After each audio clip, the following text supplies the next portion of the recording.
Hey folks, welcome to the shop.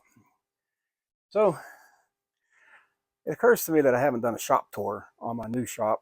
If you've watched the channel, you know you could pretty much see the entire shop from one side to the other, but I haven't really gone through and, given the lowdown on what it is I'm working with. And so since you're here, thanks for stopping by. We'll go ahead and take a look. Come on in. I'll show you what it is. Okay. As I said, it's not going to be a very long tour because it's a small building, but you know what? That's fine because it works great for me. And I think what we're going to do is coming through the door, we'll just go the opposite way the clock goes. Some folks call that counterclockwise. Let's start with the building first. This is a Cherokee Structures building, I think is the proper term for it. They're based in Tennessee. It is a 12 by 20 shed.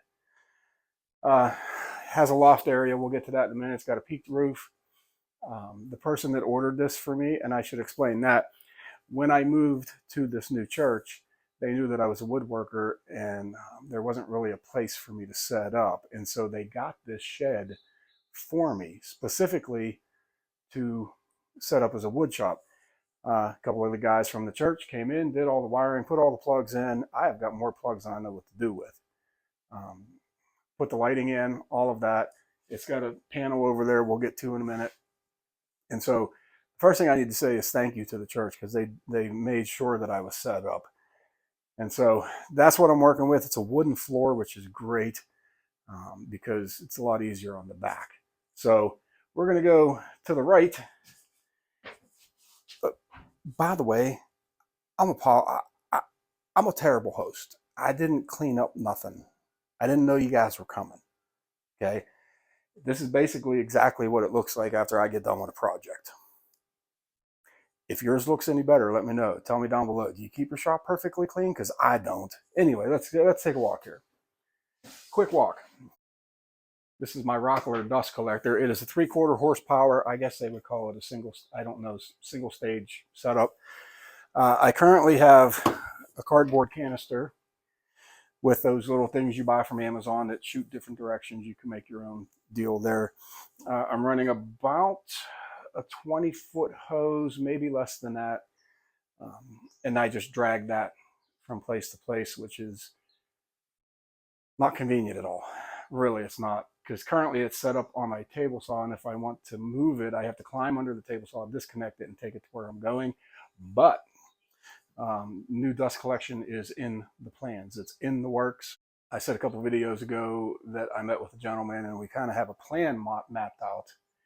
And once I get that done, I'll just do a video on that. But it does pretty well for what it is. I hate the fact that there's a bag on it because it still kicks dust everywhere. Not as bad, but it does. Okay. Eventually what I'd like to do is have a filter on this with a small collection bag at the bottom of that, eliminate as much of the dust as I possibly can. So that's dust collection. This is in the way. Your basic Craftsman 5 horsepower shop vac that I use sometimes to sweep up. Most of the time I connect it to my miter saw that we'll get to in a minute. This is my mechanics box. Okay, all of my mechanics tools are in here because that's what I was in a previous life. Also, what is sitting here is my Delta drill press, which this is not where it goes. You know, it doesn't live there. What I'm trying to say. Eventually, this is going to get cleaned off, and this is going to become a charging station for, impact batteries and drill batteries and stuff like that. But that's in the works. I have some things I have to build, and I'll tell you more on that in just a second. So moving on from there, this is next on the agenda, my Wen 10-inch dual bevel, 0 rear clearance, sliding miter saw. Maybe. 0 rear clearance, it slides, it bevels both sides. Anyway, this was a great saw when I first got it. If you've watched the channel for any time, you know what happened. Out of the box, this saw was cutting dead on 90 degrees. Bevels were great, angles were great, everything was great. When I was making the miter station for it, was reaching for a piece of wood off of one of the balconies, and it hit the saw and knocked it off of the bench. And when it did, it broke the pivot piece. Now, I was devastated. My wife had gotten it for me for Christmas, and in the middle of January, it was in two pieces on the floor. So she called the company and they said, well, if he can fix it, we'll send the part. And they did. And in the process of fixing it, I actually destroyed another part, one of the pivot pins. And that one's on me. So I called and ordered that, and they got it to me. And so it's functional. It cuts fine, but I have a little bit of deflection since fixing it, and that's my fault. That's, you know, first off, don't knock your saw off of the bench. That's just good advice. And then just in the process of having to fix it and destroying one of the parts in the process, it just has a very slight deflection, and I can't seem to get it dialed in to where I trust it to cut perfect angles. So what this gets used for the most part, is if I'm processing wood, I'll just bring in a piece of rough cut oak over, and I always add a couple extra inches anyway for the planer. And so I just use this basically to rough cut. But like I said, out of the box, brand new, this thing was solid. It was spot on. I loved this saw. But now it's sort of regulated to rough duty. Okay, next stop. The rest of the miter station, I can take an 8-foot board. If I want to cut an inch off of it, I have enough room to do that. So that takes care of this space. The problem, kind of like what it is right now, it's a bit cluttered, was that it's a flat surface and everything gets thrown on a flat surface. So I built some shelves for it. I have a video on this, and I'm really happy with the way they came out, because it, you know, you can see all of my stuff is up there. Little 12-inch TV, all my stains, some screws, my chisels. These are great because I have picture frame hardware in one of them. I have box hinges and latches in another one. I've got spare blades for this or that, or spare tool parts in another one. And so this has been just really a super build. It's really helped me a lot. Over in the corner is a little 1-gallon air compressor that I use for my nailers and all of that. And then all of the nailers are on the shelf up above it. And so this, I'm so glad that I did this. This has been a huge help in trying to get things organized. So moving on, we have now turned the corner. One of the things I love about this shed shop is that it's got 4 windows in it. That's marvelous. Along with the skylight. The person that did all the ordering put a skylight in it too. Next is my clamp rack. Again, have a video on that too. I'm not linking none of this in the description because I don't know how. But you can go back in the channel and find it. It's a real simple 2x4 build. But again, it keeps things organized. That's all of my clamps pretty much. And I don't know that I necessarily need more. If I was to get more, I'd probably get maybe 3 more of these, this style clamp. You know, what are they calling it? A bar clamp. I'd probably get 3 more of these in this size and maybe 2 more in the larger size. But other than that, I've not run into anything where I need that many more clamps. Maybe I'm not building the right stuff. I don't know. But I got enough for now. So moving on just to the left of the clamp rack, and I would go over and stand there and talk to you about it, but I can't get back there, and I'll show you why, is a very special clock to me. It is from a previous church member, and we used to sit under that clock when I would go and visit her, and we would just talk for hours. And that's the clock that I would look at to check the time. Plus, it's good to know what time it is when you're in the shop. There is a dedicated plug wired to that for the clock. It's right behind the clock. And so that works out great. So on the wall to the left of the clock, this is why I can't get back here to talk to you. This has just become sort of a jumble of scrap pieces and things that are too good to throw away, but I don't have a place for them. Along with that is a couple of my jigs that I have that are buried. This is my picture frame jig that I've not really done a video on. David Picciuto makes something. He has a video on this. If you'd like for me to do a video on it, let me know down below and I'll do that. Back here is my planer sled, which is also invaluable. Up above, let me get you tuned up here. Up above are a couple other jigs that I've made in my, miter deal. That I don't know what it's called. You know what it is. Goes in a miter slot. And these all live up here, so they're out of the way. Also up there, I've got some bowl blanks. My cross-cut sled, which I just used, is actually on the saw and it needs put away. And so that's why this area, that's why I can't get back here. It's kind of a big old mess. Okay, that brings us to our third corner in the shop.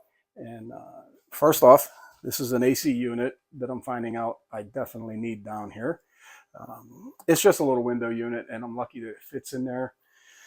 And I only run it in most extreme cases. This is my planer and joiner table. It's on wheels, and it locks. And I have them screwed down because there's nothing worse than trying to run a board through the joiner and have the whole joiner slide. Ask me how I know. What is that? Okay. So they're screwed to the table.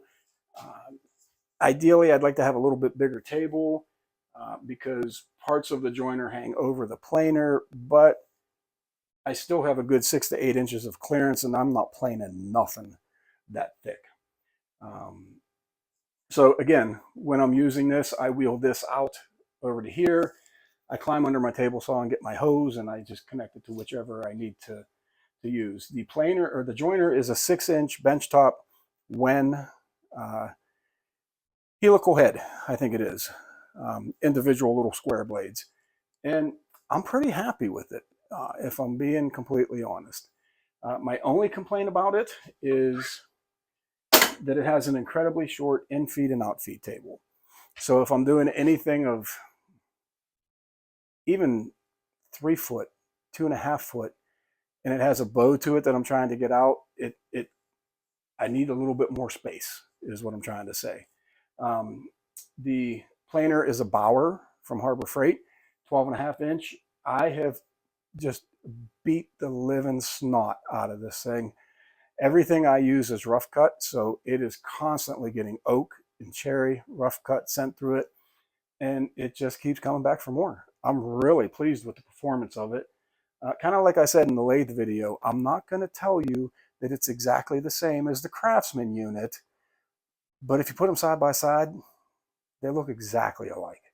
So the only thing I've done to this is I've taken the in-feed, out-feed, and the bed out, and I made it a one-piece melamine with adjustable feet on the bottom to kind of raise and lower to try and avoid snipe, which you're not going to. It is what it is.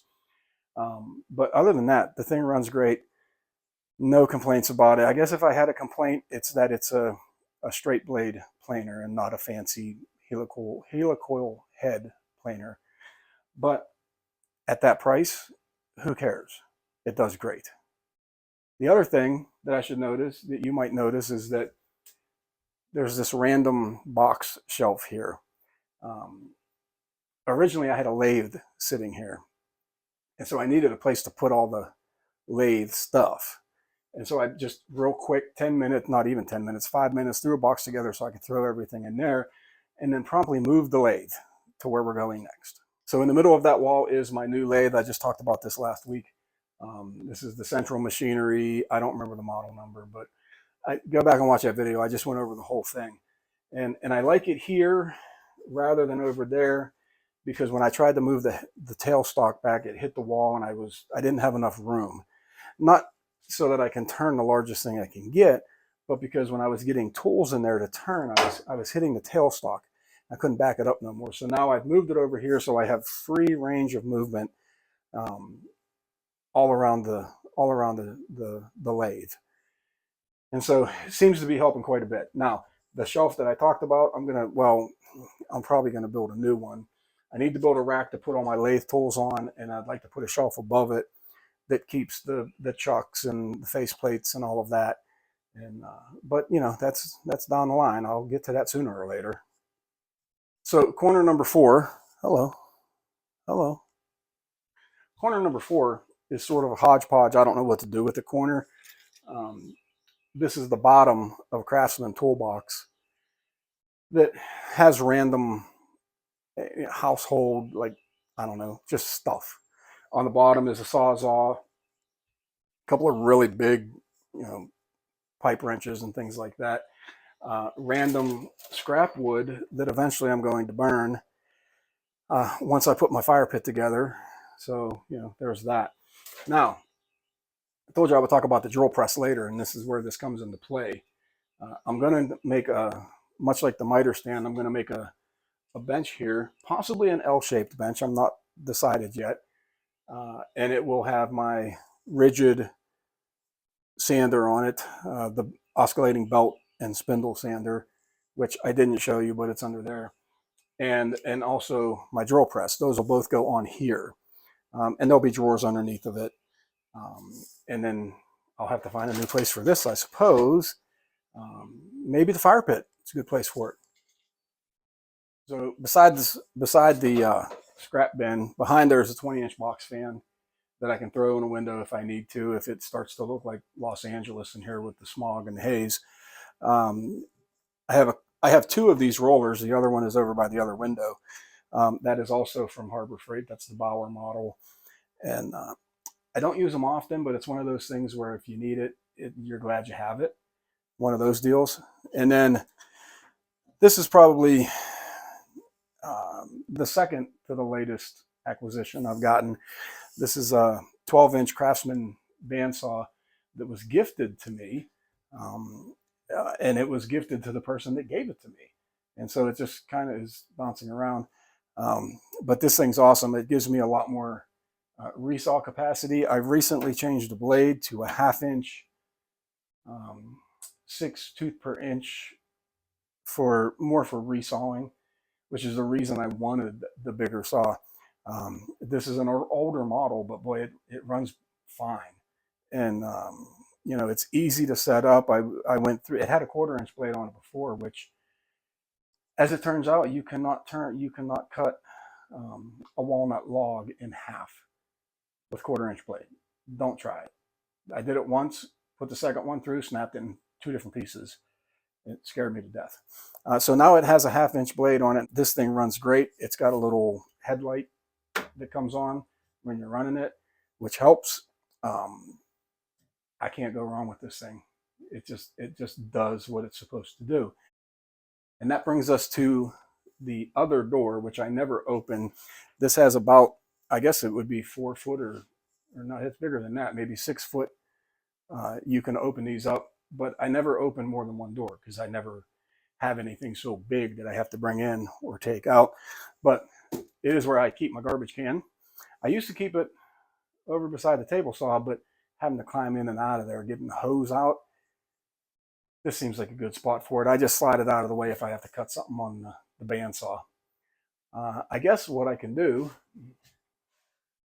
ain't a whole lot to see, but I'll kind of show you the loft area. So this is the loft area. This goes all the way around the shed.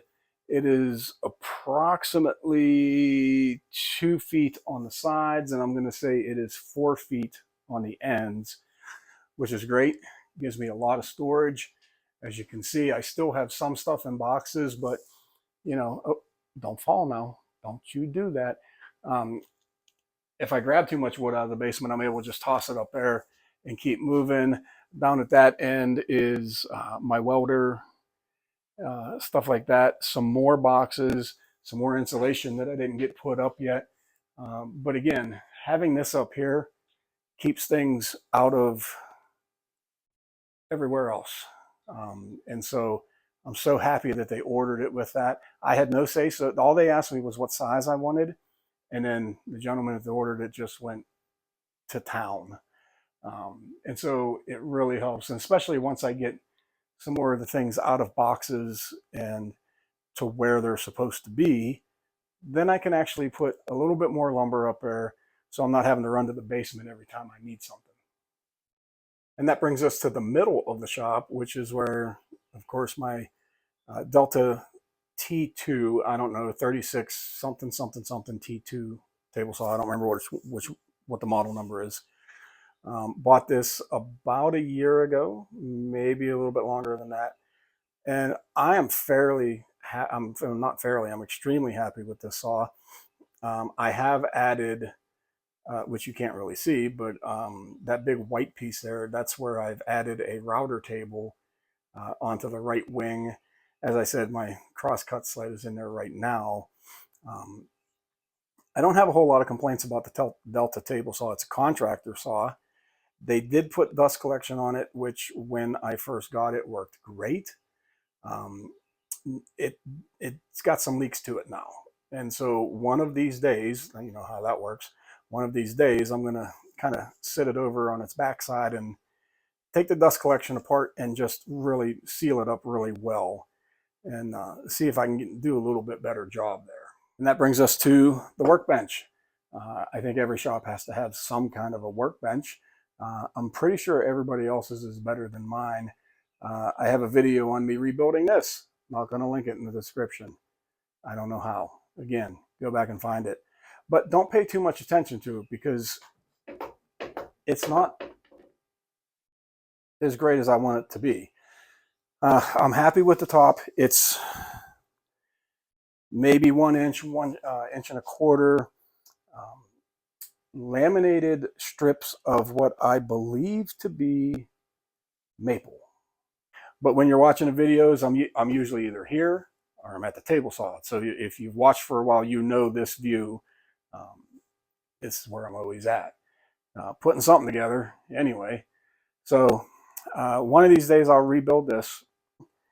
In the meantime, I'm glad you guys stopped by. Finally able to give you a proper tour of my little shop. But it is big enough for me. And it's actually more room than I've had in the past. So, you know, it'll work for now. In fact, it's going to work for much longer than now. So I don't really need any more tools to come in. Pretty much have everything I need. And I pretty much think the layout is solid. And so that was one of the reasons I held back on the dust collection, was because I didn't know where everything was going to go. I'll go ahead and bring you along on that trip whenever we get to that. In the meantime, thanks for watching, folks. I'm glad you hung in there till the end. God bless y'all. I'll see you on the next one.